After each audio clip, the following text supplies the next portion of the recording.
నమస్కారం. బహుజన్ టైమ్స్ కి స్వాగతం. హెడ్లైన్స్ చూద్దాం. ఏపీ అసెంబ్లీ సమావేశాలు ప్రారంభం. ప్రసంగిస్తున్న గవర్నర్. మంచు దుప్పటంటే ఇదేనేమో, గుల్మార్గ్ మొత్తం మంచుమయం. డ్రోన్ వీడియో ఇదిగో. క్యాన్సర్ను జయించడంలో పురోగతి. టీకాను అభివృద్ధి చేసిన బ్రిటన్ శాస్త్రవేత్తలు. గ్రామీ 2024 మ్యూజిక్ అవార్డులో మెరిసిన భారత్. ఏపీ అసెంబ్లీ సమావేశాలు ప్రారంభమయ్యాయి. సమావేశాలకు వచ్చిన గవర్నర్ అబ్దుల్ నజీర్ కు ముఖ్యమంత్రి జగన్ స్వాగతం పలికారు. ప్రస్తుతం ఉభయ సభలను ఉద్దేశించి గవర్నర్ ప్రసంగిస్తున్నారు. గవర్నర్ ప్రసంగం తర్వాత బీఎస్సీ సమావేశం జరగనుంది. ఈ నెల 7న ఓట్ ఆన్ అకౌంట్ బడ్జెట్ ను ఆర్థిక మంత్రి బుగ్గన రాజేంద్రనాథ్ రెడ్డి ప్రవేశపెట్టనున్నారు. ఈ ఆర్థిక సంవత్సరం తొలి త్రైమాసికం ఏప్రిల్ నుంచి జూన్ వరకు ఈ బడ్జెట్ కు అసెంబ్లీ ఆమోదం పొందనుంది. దేశంలో ప్రముఖ పర్యాటక కేంద్రం కశ్మీర్లో కనిష్ట ఉష్ణోగ్రతలు నమోదవుతున్నాయి. హిమపాతంతో గుల్మార్గును మంచు దుప్పటి కప్పేసింది. గడిచిన 72 గంటలుగా ఇక్కడ ఉష్ణోగ్రతలు మైనస్లోనే రికార్డవుతున్నాయి. అడుగుల కొద్దీ పేరుకుపోయిన మంచుతో గుల్మార్గ్ అంటార్కిటికాను తలపించేలా మారింది. వింటర్లో స్కీయింగ్ కు గుల్మార్గ్ పేరుంది. ప్రపంచం నలుమూల నుంచి పర్యాటకులు ఈ సీజన్లో గుల్మార్గ్ చేరుకుంటారు. 3 రోజులుగా మంచు కురుస్తూనే ఉండడంతో టూరిస్టులు ఎంజాయ్ చేస్తున్నారు. డ్రోన్ కెమెరాతో ఓ టూరిస్ట్ రికార్డ్ చేసిన వీడియో ప్రస్తుతం సోషల్ మీడియాలో వైరల్గా మారింది. ఇటీవలి కాలంలో క్యాన్సర్ మరణాలు ఎక్కువయ్యాయి. గతంలో ఎన్నడూ లేనంతగా మరణాలు సంభవిస్తున్నాయి. 2050 నాటికి ప్రపంచవ్యాప్తంగా క్యాన్సర్ కేసులు 77% చేరుకుంటాయని, ఏటా 3.5 కోట్ల మంది దాని బారిన పడతారని ఇటీవల ప్రపంచ ఆరోగ్య సంస్థ హెచ్చరికలు జారీ చేసింది. సరిగ్గా ఇలాంటి ఆందోళన మధ్య బ్రిటన్ శాస్త్రవేత్తలు గుండెల నిండా ఊపిరి పీల్చుకుని వార్త ఒకటి చెప్పారు. క్యాన్సర్ అరికట్టే వ్యాక్సిన్ అభివృద్ధి చేసినట్లు తెలిపారు. ప్రపంచ ప్రఖ్యాత గ్రామీ 2024 మ్యూజిక్ అవార్డ్స్లో భారత్ మరోసారి మెరిసింది. భారతీయ సంగీత దిగ్గజాలు జాకిర్ హుస్సేన్, శంకర్ మహాదేవన్ల ఫ్యూజన్ బ్యాండ్ శక్తికి best global music album award దక్కింది. గ్రామీ అవార్డును అందుకునేందుకు శంకర్ మహాదేవన్, జాకిర్ హుస్సేన్ బృందం సభ్యులు లాస్ ఏంజల్స్లో జరిగిన కార్యక్రమానికి హాజరయ్యారు. అవార్డు గెలుచుకున్న సందర్భంగా బృంద సభ్యులు భారత్కు కృతజ్ఞతలు తెలిపారు. ఈ మేరకు వారు విడుదల చేసిన వీడియో సోషల్ మీడియాలో వైరల్గా మారింది. అవార్డు గెలుచుకున్న బృందంపై సర్వత్రా ప్రశంసలు జల్లు కురుస్తోంది.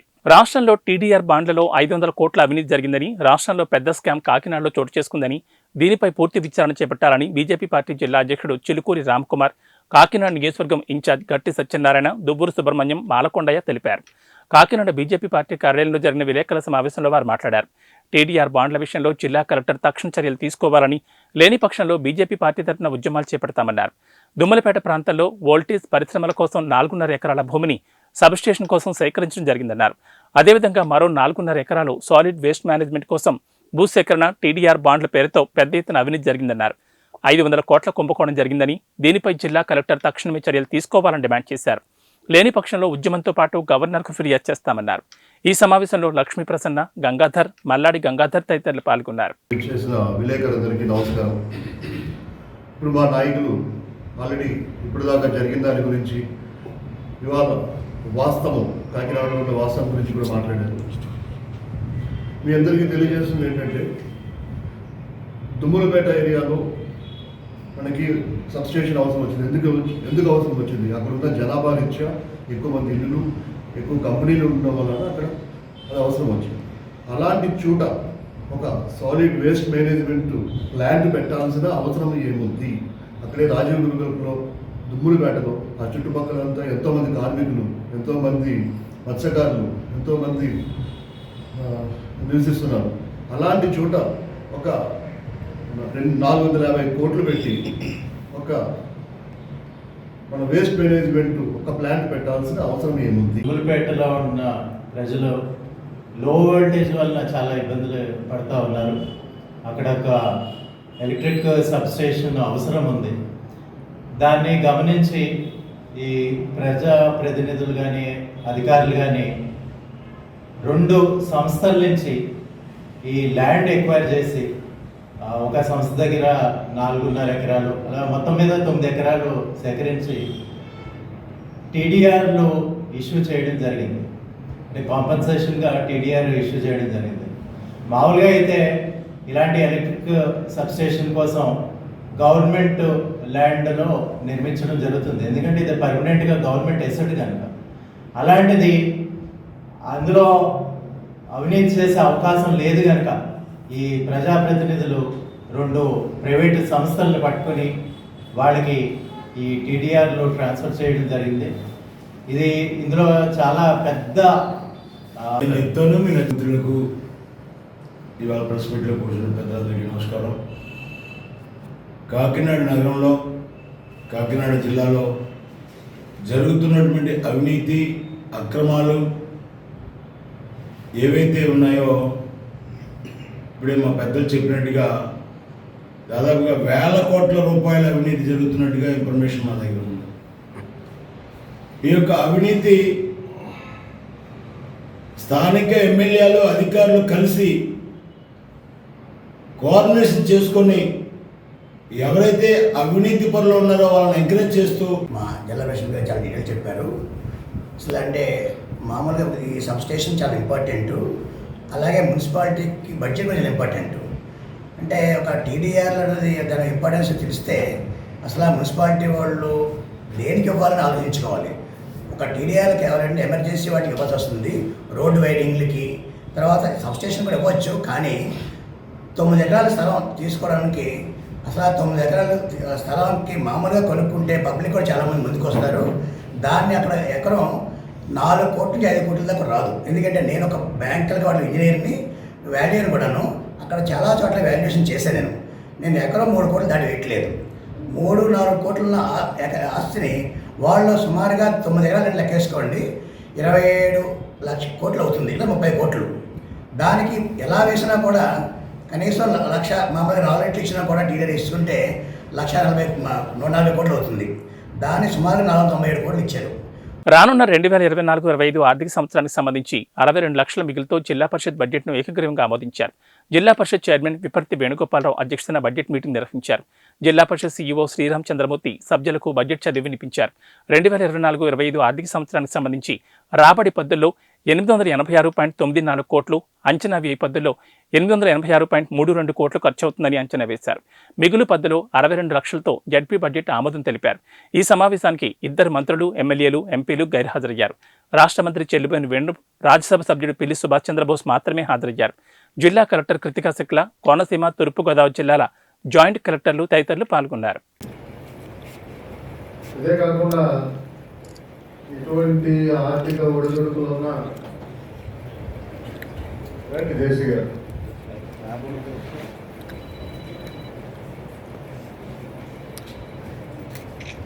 కొంత వ్యయ ప్రసారాలకి మనం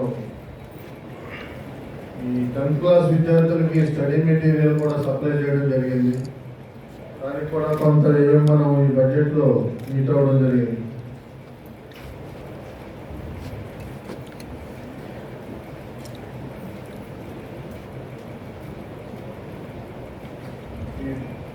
మనం సవరించినటువంటి బడ్జెట్ని గౌరవ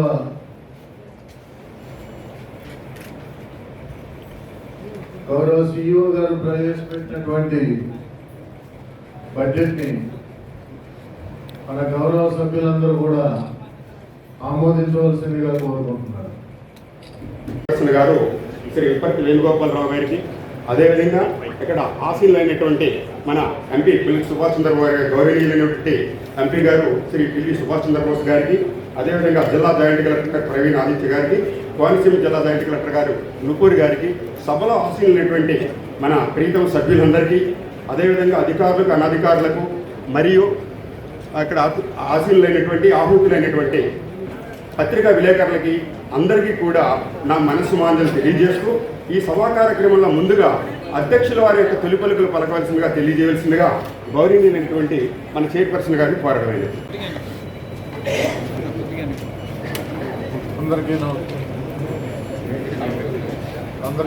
అందరికీ నమస్కారం. గౌరవ రాజ్యసభ సభ్యులు శ్రీ పిల్లి సుభాష్ చంద్రబోస్ గారికి, అలాగే జిల్లా జాయింట్ కలెక్టర్స్కి, ప్రజాప్రతినిధులకు, నా తోటి గౌరవ జడ్పీటీసీ సభ్యులకు, కోఆప్షన్ సభ్యులకు మరియు మండల పరిషత్ అధ్యక్షులకు, ఇతర జిల్లా అధికారులకు, సిబ్బందికి నా హృదయపూర్వక నమస్కారాలు. హాజరైన ఎలక్ట్రానిక్ అండ్ మీడియా ప్రతినిధులకు మరియు ప్రెస్ రిపోర్ట్లకు, ఇతర ఉద్యోగులకు శుభాభినందనలు. మన ప్రీతమ నేత గౌరవ రాష్ట్ర ముఖ్యమంత్రి వర్యులు శ్రీ వైఎస్ జగన్మోహన్ రెడ్డి గారికి ఖ్యాతి తెచ్చే విధంగా మనందరం కలిసి పనిచేయాలని కోరుతూ ప్రజలకు అందుబాటులో ఉండి జిల్లా స్థాయి అధికారుల ద్వారాను మండల స్థాయి అధికారుల ద్వారాను ప్రజా సమస్యలు పరిష్కరించే విధంగా కృషి చేయాలని కోరుకుంటూ జిల్లా పరిషత్ పాలక మండలి ఏర్పడి మనం సుమారు 2.5 సంవత్సరాల కాలం పూర్తి అయినదని ప్రభుత్వం నుండి మంజూరైన వివిధ పథకములను అభివృద్ధి పథకంలో నడిపించడం జరుగుతున్నది. అలాగే 23-24 ఆర్థిక సంవత్సరంలో సాధించిన వివిధ అభివృద్ధి పనుల ప్రగతి, ప్రస్తుత సంవత్సరంలో కొనసాగించు 24-25 ఆర్థిక సంవత్సర వార్షిక బడ్జెట్ను ప్రస్తుతం సభలో ప్రవేశపెట్టి ఆమోదం కొరకు వివరించవలసిందిగా సిఇఓ గారిని కోరుతున్నాం. తెలారు రామాలయం వద్ద భజన కార్యక్రమం శ్రీ వేణుగోపాల భక్తి స్వరాంజలి గ్రూప్ సభ్యులు తర్రా జనార్దన్ రావు మరియు అభయాంజనేయ భజన బృందంతో కలిసి భజనలో పాల్గొన్నారు. అయ్యన్నవాడు హార్మోనిస్ట్ మరియు Someswararao, Chinnarao, S Malleswararao, R Srinivas, S Bhaskarrao, Krishnarao, Lakshminarayana, వాయిద్యకారులు పాల్గొన్న బృందం మరియు అర్చకులు వై గవరయ్య తెలియజేశారు.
రాష్ట్ర టీడీపీ అధ్యక్షుడు కింజర పచ్చెన్నాయుడుపై ధ్వజమెత్తారు నందిగామ ఎంపీపీ నడుపురు శ్రీరామ్మూర్తి.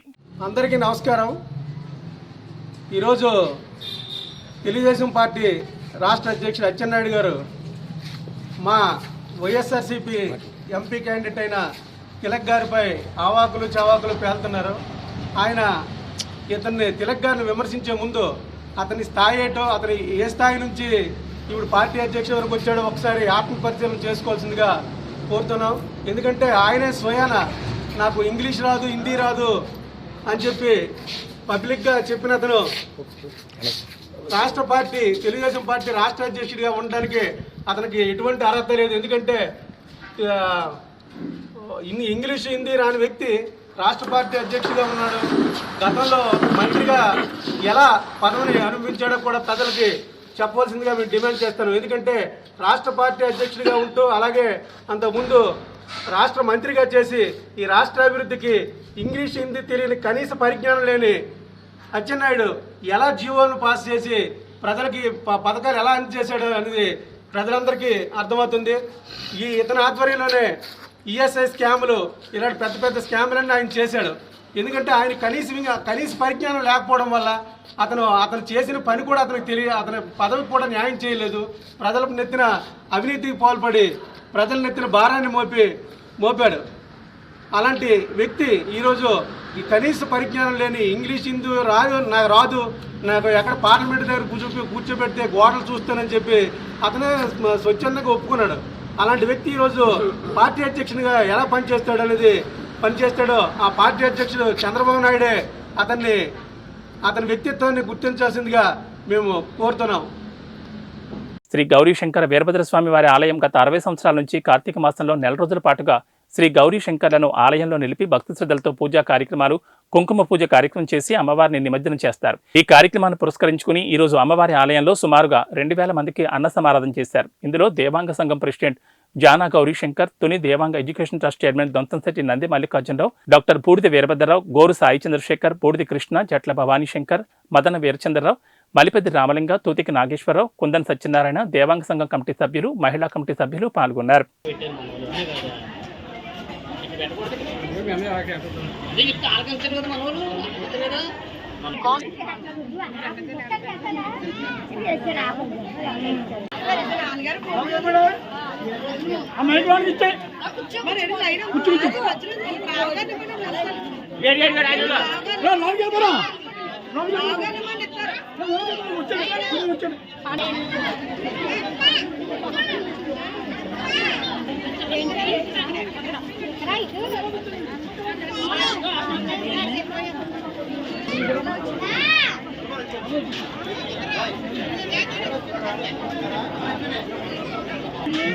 భారతీయ జనతా పార్టీ సంఘటన పరంగా బలోపేతం చేయడానికి యూత్ కమిటీలు, క్లస్టర్ పరంగా కార్యకర్తలు నియమించి అసెంబ్లీలో పార్టీని బలోపేతం చేయడానికి రాష్ట్ర నాయకులు విస్తారక్, రాష్ట్ర కన్వీనర్ ఉన్ని కృష్ణారావు తుని నియోజకవర్గంలో పర్యటించారు. ఈ కార్యక్రమంలో assembly convener Velugula Venugopal, co convener Lalam Lovaraju, assembly incharge D Suryanarayana, జిల్లా ఉపాధ్యక్షుడు పరకడ చక్రధర్రావు, స్థానిక దారాలమ్మ గుడి వద్ద తుని పట్టణ శివారులో స్థానికులకు 40 మంది పార్టీలు చేరారు.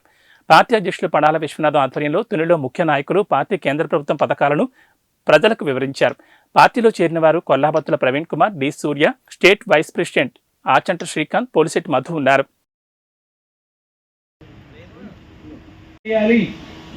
వందే భారత్ ట్రైన్ వచ్చింది మన దగ్గర. తునిలో స్టాపింగ్ లేకపోయినా కూడా మన ఈ వెళ్తున్నాయి. 130 km మళ్ళీ పక్కనే ఇదివరకు మోడీ గారు వచ్చినప్పుడు 89 ఎయిర్పోర్ట్ ఉండే, ఈరోజు అది 280 ఎయిర్పోర్ట్కి ప్లానింగ్ చేస్తున్నారు.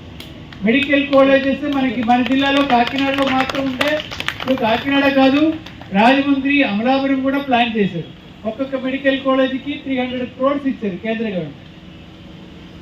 అలాగే మన హైవే డెవలప్మెంట్కి యూపీ తర్వాత ఎక్కువ రోడ్డు డెవలప్మెంట్కి 120 crores వరకు మనం స్పెండ్ చేసాం ఆంధ్రప్రదేశ్ మొత్తం మీద నేషనల్ హైవే ప్రాజెక్ట్. సో ఆ విధంగా చూసుకున్నట్టయితే భారతదేశంలో ఎక్కువ డెవలప్మెంట్ జరిగిన, కేంద్ర ఫండ్ తోటి డెవలప్మెంట్ జరిగిన ఒక స్టేట్ ఏదైనా ఉంటే చెప్పడానికి అది ఆంధ్రప్రదేశ్. కానీ దురదృష్టం ఏంటంటే వేరే పేరు మీదే, వేరే జగనన్న భీమని రకరకాల పేరు, స్టిక్కర్, ఇదివరకు స్టిక్కర్ మార్చేవాళ్ళం, ఇప్పటి వరకు పేర్లు మార్చేది. ఆ విధంగా జగన్ గవర్నమెంట్ పేర్లు మార్చేసి జనాల్లోకి వెళ్ళిపోయాడు. రేషన్ డిపో తీసుకొస్తున్నారు, మనకి ఉచిత బియ్యం ఇస్తున్నారు. బొమ్మేమో జగన్మోహన్ రెడ్డి గారికి ఉన్నాయి, కానీ ఇచ్చేదేమో నరేంద్ర మోడీ గారు. ఇదన్నీ తెలుసుకోవడానికి భారత్ వికసిత్ భారత్ అని మీ ముందుకు వస్తుంది. అందులో మీ డౌట్ మీరు అడగండి. ఏ డౌట్ అయినా సెంట్రల్ గవర్నమెంట్ ఆఫీషియల్స్తో పాటు ఇక్కడే పనిచేస్తున్న మీకు పరిచయం ఉన్న స్టేట్ గవర్నమెంట్ ఆఫీషియల్. ఈరోజు ముఖ్యంగా భారతీయ జనతా పార్టీ వ్యవస్థాపకులు లాల్ కృష్ణ అద్వానీ గారికి భారతదేశంలో అత్యున్నతమైనటువంటి మరి పదవి ఏదైతే ఉందో, అత్యున్నతమైనటువంటి అవార్డు ఏదైతే ఉందో మరి ఇవ్వడం జరిగింది. దీంట్లో ముఖ్యంగా ఎందుకంటే ఇతను భారతీయ జనతా పార్టీ కాదు, అంతకుముందు జనసంఘ్ కాదు, వీటిలన్నింటిలోనే పని చేసుకొని వచ్చి అతను రాజకీయ జీవితం 78 సంవత్సరాల రాజకీయ జీవితంలో మరి ఈ పురస్కారం ఇవ్వడం అనేది జరిగింది. దీనికి గాను ఆయనకి భారతీయ జనతా పార్టీకి ధన్యవాదాలు తెలియజేస్తూ మరి అద్వానీ గారికి మేమందరం కూడా శుభాకాంక్షలు తెలియజేస్తూ ఉన్నాం. అయితే ఈరోజు తునిలో మరి చాలామంది యువకులు భారతీయ జనతా పార్టీ మరి మోడీ గారు చేసినటువంటి అనేక రకాల అభివృద్ధి కార్యక్రమాలు కానీ, లేదనుకుంటే భారతీయ జనతా పార్టీ భారతదేశంలోని ప్రపంచంలోని నెంబర్ 1 అవ్వాలనేటువంటి ఆలోచన ఏదైతే ఉందో, మరి 2040 నాటికి 100 సంవత్సరాల స్వతంత్రం వచ్చిన తర్వాత ఈ భారతదేశం నెంబర్ 1గా రావడం ఖచ్చితంగా వస్తుంది. దానికోసం ఏదైతే భారతీయ జనతా పార్టీ మరి మోడీ గారి నాయకత్వంలో జరుగుతూ ఉన్నదో ఆ అభివృద్ధిని చూసి మరి ఇవాళ యువత చాలామంది భారతీయ జనతా పార్టీలో జాయిన్ అవ్వడం జరిగింది. ఇంకా చాలామంది జాయిన్ అయ్యేటువంటి పరిస్థితులు ఉన్నాయి. కాకపోతే ఇక్కడ ఉన్నటువంటి స్థానికంగా ఉన్నటువంటి వాళ్ళకు ఉన్నటువంటి ఇబ్బందుల్లో కొంతమంది రాలేకపోవచ్చు, కొంతమంది యువకులు బయటకు వస్తున్నారు. ఏదేం జరిగినా 2024 నాటికి భారతీయ జనతా పార్టీ ఆంధ్రప్రదేశ్లో ఖచ్చితంగా గెలుస్తుందని చెప్పి మేమందరం అనుకుంటా ఉన్నాం. ఎందుకంటే ఇప్పుడు ఇంతకుముందు ఏవైతే ఉన్నాయో పార్టీలు, ఈ పార్టీలను ఇంతకుముందు అందరూ చూసేశారు.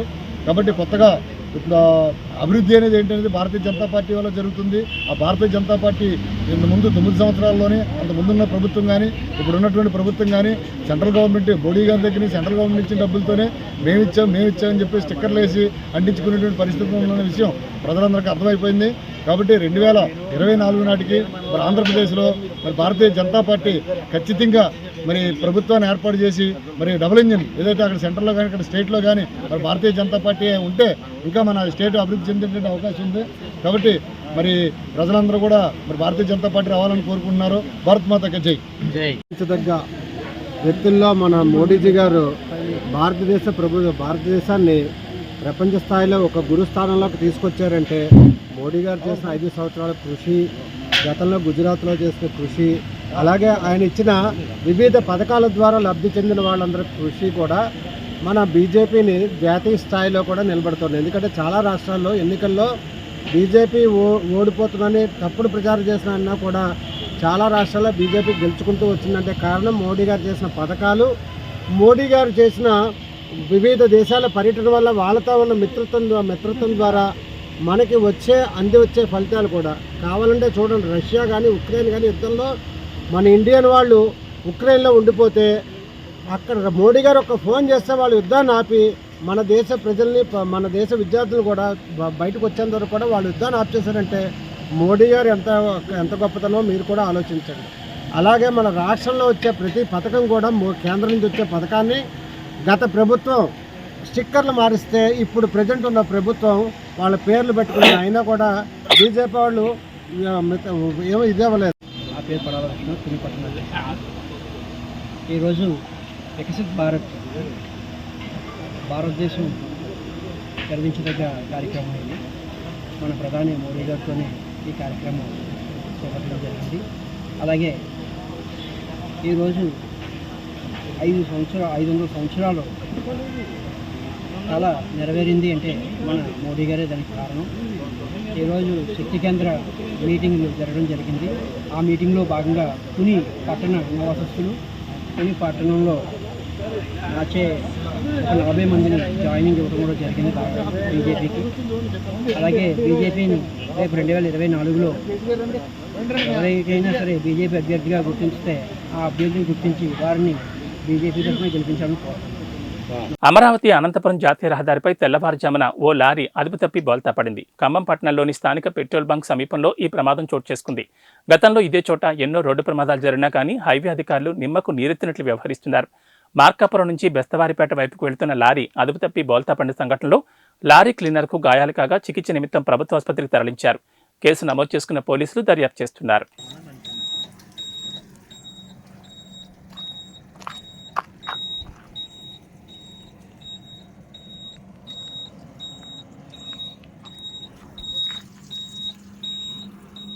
ప్రకాశం జిల్లా ధోర్నాల పంచాయతీ పరిధిలోని ఐనమొక్కల్ నందు క్రైస్ట్ చర్చ్ సంఘ కాపరి పాస్టర్ బుట్టి అగస్టిన్ గారి ఆధ్వర్యంలో ప్రత్యేకమైన ప్రార్థనలో పాల్గొన్నారు ఎర్రగొండపాలెం టీడీపీ నియోజకవర్గ ఇన్ఛార్జ్ గూడూరు ఎరిక్షన్ బాబు మరియు ధోర్నాల మండల నాయకులు.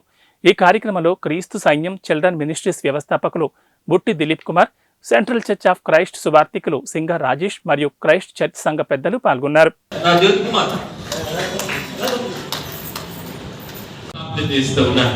నేను ప్రభు మేము పార్టీకి సంబంధించిన వారికి కాదు కానీ అయ్యా మీ శరణు కోరి వచ్చిన వారిని ప్రభు దీవించునికే మేము ప్రభు ఇష్టపడుతూ ఉన్నాం. తండ్రి కనికరించయ్యా, సాగుగారిని మీరు దీవించండి. మా నాయకులందరినీ, వారి కుటుంబాలని, వారి వ్యాపారాలను ప్రభు అయ్యా వారి చేతి పనులన్నింటినీ కూడా మీరు దీవించండి. వెళుతుండగా మీ సన్నిధి తోడు ఉంచండి. ఇది ఏ కార్యక్రమాల్లో సార్ గారు ఉండబోతున్నారు, వారితో పాటు ప్రభు వారి టీం అంతా ఉండబోతుందో మీ సన్నిధి వారికి తోడుగా వచ్చి ఆయన మీరే ఘనతను దయచేయమని ప్రార్థన చేస్తూ ఉన్నాను. ఆయన మొక్కలకు ప్రభు మాకు క్రిస్టియన్ పెద్దలుగా ఉన్నటువంటి మా ప్రియులు పెద్దలు డిపిఎస్ఐ గారిని బట్టి స్తోత్రం చెల్లిస్తున్నాను. వారిని వారి కుటుంబాన్ని కూడా మీరు దీవించండి. స్థానికంగా ఉన్న పెద్దలందరినీ, కూడి వచ్చిన అందరినీ, కార్యకర్తలందరినీ దీవించండి. సంఘముగా వీరందరికీ కూడా శుభమని పలుకుతుండగా ఆశీర్వదించి గొప్ప చేసి గొప్ప సంతోషం నుంచి మీరే మహిమ పొందమని స్తుతులు, మహిమ, ఘనత, ప్రభావములు మీకు మాత్రం ఆరోపిస్తూ యేసయ్య నామమున ప్రార్థించి వేడుతున్నాను తండ్రి. తండ్రి, కుమార, పరిశుద్ధాత్మ త్రియేక దేవుని ప్రేమ, కృప, సమాధానం కూడి వచ్చిన మనందరికీ మరి విశేషంగా ఈ దినం చక్కని మాటలతోటి సంఘాన్ని బలపరిచి నాయకత్వాన్ని ప్రభు దైవలన కోరుకుంటున్నటువంటి ఎరిక్సన్ బాబు సార్ గారికి, వారి ప్రయత్నములన్నిటికీ, వారి కుటుంబానికి, తెలుగుదేశం పార్టీ వ్యవస్థాపకులు, నాయకులు అందరికీ సదాకాలం దేవుని సన్నిధి తోడై ఉండునుగా. ఈ కార్యక్రమానికి ఆది అంతమైనటువంటి మన సహోదరులు, దైవ సేవకులు అగస్టిన్ పాస్టర్ గారు, అదేవిధంగా రాజేష్ గారు దేవుని యొక్క వర్తమానాన్ని సంఘానికి అందిస్తూ దేవుని సేవ నిరంతరం చేస్తున్న వీరిద్దరు కూడా మీ అందరి తరఫున కృతజ్ఞతలు తెలియజేస్తా ఉన్నాను. ముఖ్యంగా ఈ కార్యక్రమానికి నాతో పాటు దోర్నాల మండలంలో ఉన్నటువంటి తెలుగుదేశం పార్టీ ప్రముఖులందరూ కూడా, అదేవిధంగా ఈ గ్రామ పెద్దలు కోటిరెడ్డి అన్న, చెన్నారెడ్డి అని వీళ్ళందరూ కూడా నాతో కలిసి రావడం, దేవుని ప్రణాళికలో ఈరోజు ఈ స్థలంలో నిలబడి మిమ్మల్ని అందరినీ కలుసుకునేటువంటి భాగ్యాన్ని, ఈ ఆరాధన కార్యక్రమంలో పాల్గొంటున్నటువంటి ఒక ఆశీర్వాదాన్ని ఇచ్చినందుకు దేవాది దేవుడైనటువంటి యేసుక్రీస్తు ప్రభువు వారికి ఈ సంఘం తరఫున ధన్యవాదాలు తెలియజేస్తా ఉన్నాను. చాలా సంతోషం. మనమందరం కూడా దేవుని బిడ్డలు. ఇందాక నేను వచ్చి బయటకు వచ్చినప్పుడు పాస్టర్ గారు ఒక మాట చెప్తా ఉన్నారు. దేవుని బిడ్డల్ని వ్యవసాయదారుడిగా పోల్చడం జరిగింది. బైబిల్లో ఉన్నది, బైబిల్లో ఉన్నమాట. వ్యవసాయం చేసేటటువంటి ఒక రైతు